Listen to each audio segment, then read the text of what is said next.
Hi, welcome back. In this video, I'll be talking about my experience hiking the transnational Peaks of the Balkans trail that passes through the countries of Albania, Kosovo, and Montenegro. This video has chapters, so feel free to jump around. Also, if you have any questions, I can be reached on my Instagram at Carrie W. Mercer, and I'm happy to help if I can. The Peaks of the Balkans trail is a 192-kilometer loop. It is a fairly new trail in the remote mountainous regions of Albania, Kosovo, and Montenegro. The trail is a loop, therefore it has many starting points, but a common start and end is Theth in Albania. Plav in Montenegro is also a pretty common start and end. I think many people can do this trek with the proper planning and physical preparation. Most of the trail is easy to moderate, with the peak summits being the most challenging. Plan for around 8 to 12 days to complete this multi-day hike. I wild camp most of this trail, but it is possible to stay in guest houses along the way. I used booking.com to find accommodations. I stayed in a hotel in Plav, a guest house in Fuzania, and a guest house in Theth on my last night after finishing the trail. I did most of my initial food shopping in Tirana and resupplied in Plav around the midpoint of my trek. I also took advantage of the delicious local food along the way. I found that the bread and cheese is particularly good in this region and is also cheap. Water can be a concern in late summer. I went in late September and early October. I filled up at guest houses and used my water filter for the streams and rivers. Definitely bring cash. I used my card for groceries in Tirana and Plav, but everything else I was using cash. I'm sorry I don't have the exact total I spent doing this trail, but I think with food and accommodations, it was around $300. I think the best time of the year to go would be late spring through early autumn, so say May through October. As for clothing, I experienced some pretty hot days and cold nights, so certainly bring clothing for all weather conditions. As for getting to the start of the Peaks of the Balkans trail, I think most people will fly into Tirana in Albania or Podgorica in Montenegro. From Podgorica, you can take a bus to Plav and start from there. And from Tirana, it is possible to take a bus to Skoder and then another bus to Theth. I found that there is only a bus early in the morning from Skoder to Theth, so I ended up staying one night in Skoder.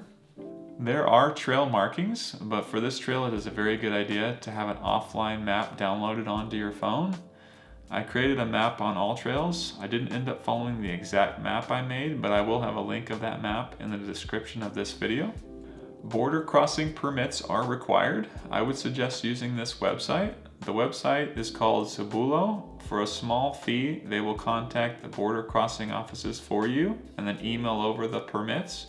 The process from submitting the application to receiving the email was around a week. They made what could have been a complicated process much smoother, so I highly recommend using them.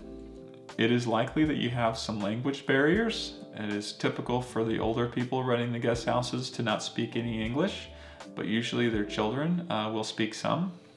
Okay, now I'm going to use AllTrails to show a few additional things and just go over my experience hiking the Peaks of the Balkans trail. So I flew from Rome to Tirana, and then from Tirana I took a local bus that morning to Skoder, which is right here. I initially thought I'd be able to take a bus that afternoon or midday to Theth, but buses run in the morning from Skoder, so I stayed the night in Skoder, and then the next day took the bus, or really more of like a sprinter van, from Skoder to the start, which is Theth, or what, for me at least, Theth, so which is right here.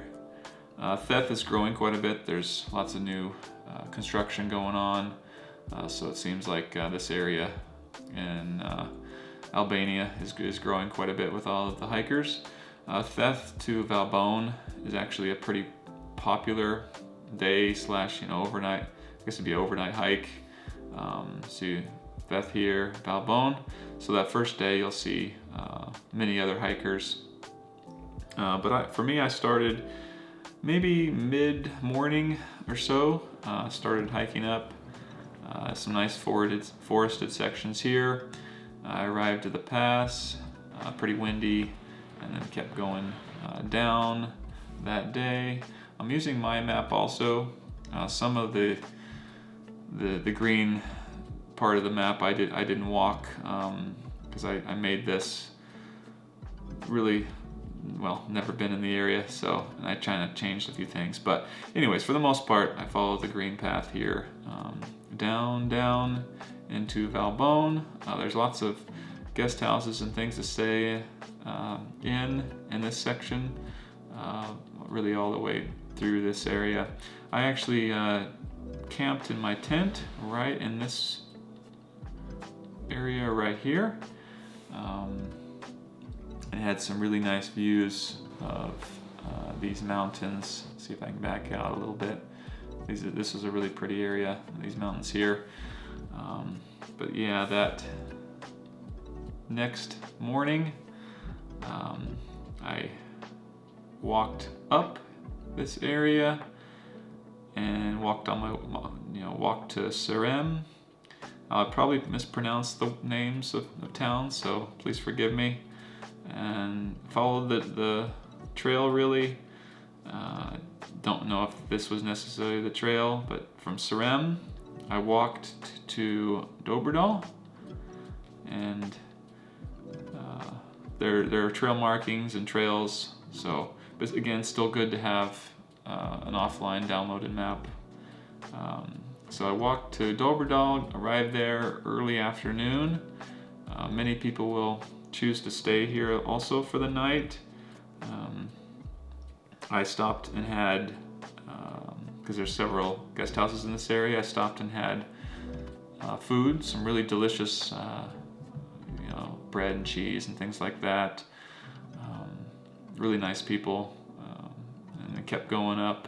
Plan for me was to get over this pass and arrive into Kosovo and then tent camp. So I arrived, followed the trails down. I think I camped somewhere right around this region here. Back out just a touch. Camped right around here.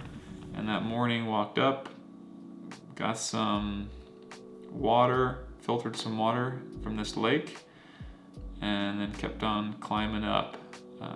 And then arrived to the highest peak in Kosovo, I believe, right here. Unfortunately, the didn't have any good visibility. It's like low-hanging clouds, so I really couldn't see much. But I got to the top and continued down that morning and walked down. Kept following my map and kept going here. And then so this is kind of a dirt road,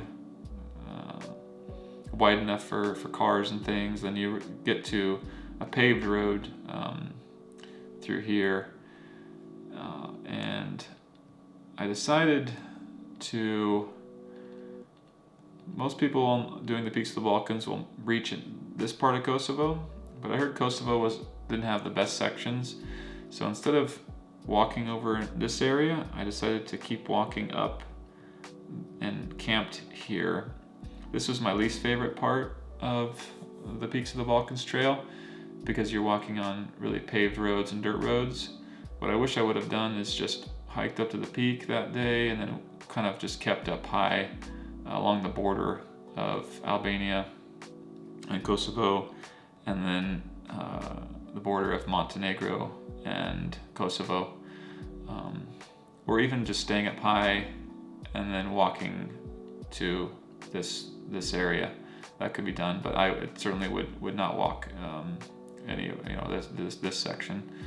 But I camped that night, I believe the third night, and then dropped into Montenegro for the first time, passing by here and walking down into Plav. And that night I got a hotel and had a nice meal, and I think it was Saturday. I mentioned that because grocery stores are closed on Sundays, So I resupplied, bought groceries that afternoon / early evening, and then the next day continued. When I made this, I thought maybe I would skip some of this elevation gain and follow, maybe take a taxi or something to this area, and then continue hiking. Glad I didn't do that. I went up into the mountains here. There are lots of trails, really nice area to hike, and you drop down into Vizanya. So definitely don't follow my trail there. Go up into the mountains and drop down into Vizanya. I stayed here at a nice guest house. Dinner was excellent. Next day I continued on, and this is this isn't part of the Peaks of the Balkans trail. I'm going to show you a alternative additional route to take, and it's well worth it. So, but many people will head out from Vizanya up. I went up over this mountain here, and then down, and then up over to Skala. So you'll want to arrive to Skala. There are camping areas, and this area is all being developed as well. So there's new guest houses and things. There's a new restaurant also I stopped at right around, I want to say, might be somewhere around this area. And a local gentleman, he was really nice. So I chatted with him and his one of his relatives. So I had lunch there, met those guys, really nice. I'm actually going to leave his Instagram right here. So if you ever have any questions or need any help in the area, he might be able to help you out. But stop there for sure for lunch if you are in the area. Get some really nice views of the mountains I'm going to show you in just a second. So the trail goes up here, and then I camped right around in this area. Let me see if I can spin this around. The reason I suggest going up here is that you have really nice, back out, sorry. Really nice views of these mountains here. Let's see if I can rotate it down. But this is really, really nice right around in here. Sorry, it's difficult to manipulate. So I recommend checking this out. It's well worth the day or maybe 2 days to come over to Skala, up the mountains, and to check this out here. I continued, so I camped up right here, walked down again, then walked down towards, instead of climbing up again and down, I decided to walk down to this town. And actually that same guy that owns the restaurant in Skala, he saw me. He actually was heading down. He picked me up actually, and he gave me a ride. We had coffee, that sort of thing. And then I continued up to Vizanya and caught the Peaks of the Balkans trail again. And that day, walked up, midday, walked up, and then turned up here and arrived to all these lakes right here. So this is a nice spot to camp. Really nice area. And from here, the next morning, I took off before dark. Plan being, the plan was to hike to one of the highest peaks of Albania. So you're back in Albania. Possibly this line right here is the border, but you ride back into Albania and you go. That morning I walked up. This was one of the more challenging ascents, as you can tell from the AllTrails. So I walked that up with holding my camera and tripod and that sort of thing in one hand, scrambling up to get to the very top of this peak here. See if I could zoom in just a touch, but yeah, so that's worth this peak right here. That's worth going to. Certainly get some excellent views from that spot. And then I didn't take all of my belongings. I left my tent and everything, so I went back down and collected my tent and the rest of my belongings here at here at the lake. And I think what you can do, and what some people will do, is take a trail right here, up and down. But because I had to collect my things, I just decided to keep going down right here and around and up right here. Don't know if it was any quicker, but I went around there and then trail kind of goes up, steadily up to reaching right this point right here. Before you go pretty steep down, before it drops down into Theth. So I started before the sun came out, and I finished pretty much at dark. I ended up picking up cell coverage right around here, and I booked a guest house for Theth. So yeah, I walked down and finished here in Theth. So yeah, there's lots of guest houses in this area. Some are up on the mountainside, some are down closer to the river, that area. But yeah, that is the Peaks of the Balkans Trail. One of my favorites.